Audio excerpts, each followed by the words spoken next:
The first alien fleet that came to Earth expected resistance. They got sarcasm. The second fleet expected surrender. They got memes. By the time the third fleet arrived, the galaxy was starting to wonder, what in the nine suns was wrong with humans? The answer, of course, was everything. It started with the XYRTH Dominion.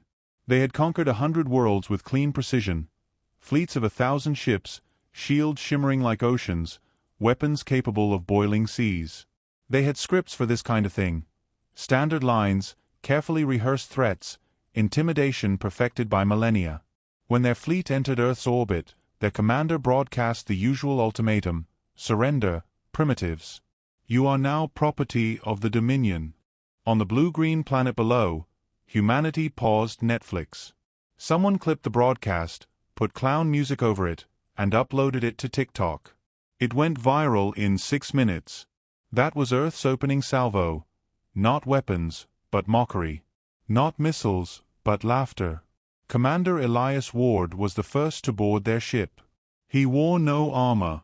Just a suit, a smile, and the polite patience of a man used to negotiating with customer service representatives. When the XYRTH guards marched him to their bridge, he looked around at the walls of polished metal and said pleasantly, "Lovely decor. Reminds me of an airport bathroom." The commander bristled. "You are surrounded by 10,000 ships." Ward adjusted his cufflinks. "Really? How flattering. You must have mistaken us for someone important." The alien sneered. "Do you not understand your position?" "Oh, I do," Ward said, smiling like a shark in Sunday clothes. "But tell me, do you understand yours?" He tapped his datapad. The main view screen flickered. 10,000 XYRTH ships, arrayed in perfect formation, except now highlighted in faint lines, threads connecting them in webs. "Lovely pattern you have here," Ward murmured. "Symmetry. Elegance. Shame it also makes you predictable." The XYRTH commander frowned. "Predictable how?" Ward leaned closer, lowering his voice as if sharing a secret. "Predictable enough that one human ship is already inside your formation, moving through your blind spots, threading between your supply lines. And you didn't notice." The ship in question was the Artemis. She wasn't pretty. Human ships rarely were. She looked like a scrapyard had learned to swear, then stapled itself together in anger. 4 mismatched engines. Hull plating from 3 different manufacturers. Half her systems labeled with sticky notes reading, "Don't touch." But she was fast. Too fast. And worse, she was clever. Her crew were gamers, engineers, caffeine addicts, and lunatics who thought Newtonian physics was just a polite suggestion. They didn't fight wars the way the galaxy expected. They fought wars like people who grew up speedrunning video games, finding glitches in reality and using them to skip entire levels. And wherever the Artemis went, fleets unraveled. The first shots didn't kill. That was the terrifying part. The Artemis would dart through an enemy formation, firing precisely, just enough to disable engines, knock out comms, twist fleets into confusion. It was elegant sabotage, not slaughter. Like a cat batting mice until they begged for mercy. On the bridge of the XYRTH flagship, Ward sipped his coffee.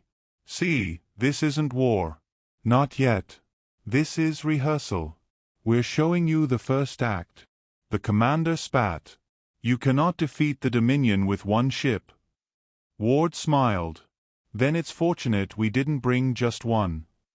Across the galaxy, more fleets learned the lesson. The Krail brought swarms. The Thalorians brought dreadnoughts. The Keth Syndicate brought mercenaries. All came with numbers. All left in tatters. Because Earth hadn't sent armies. Earth had sent Artemises. Not identical ships, of course. Humans didn't do identical. Each vessel was unique, cobbled together from stolen tech, desperate engineering, and the sheer audacity of, what if we bolted this reactor to that hull and prayed it doesn't explode?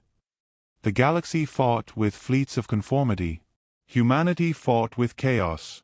And chaos, it turned out, was contagious. Alien scholars later argued about what was more frightening, the ships, or the captains. Ward, sipping coffee while dismantling an empire. Kane, who once broadcast jokes mid-battle.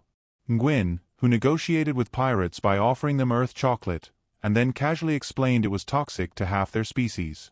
Each was polite, charming, almost apologetic, and each had the same subtle menace in their smile. The galaxy realized too late, humans didn't conquer with fleets. They conquered with psychology.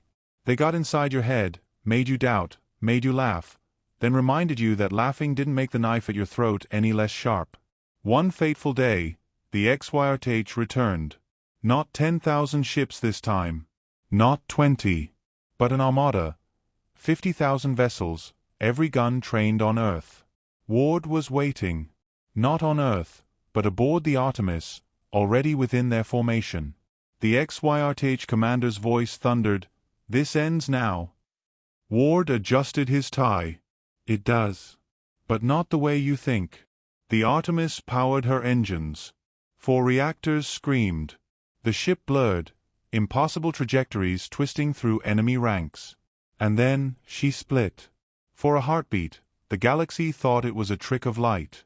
But no. The Artemis fractured into 2. Then 4. Then 8. Each copy identical, each burning through space-time like fire through dry grass. The fleet panicked.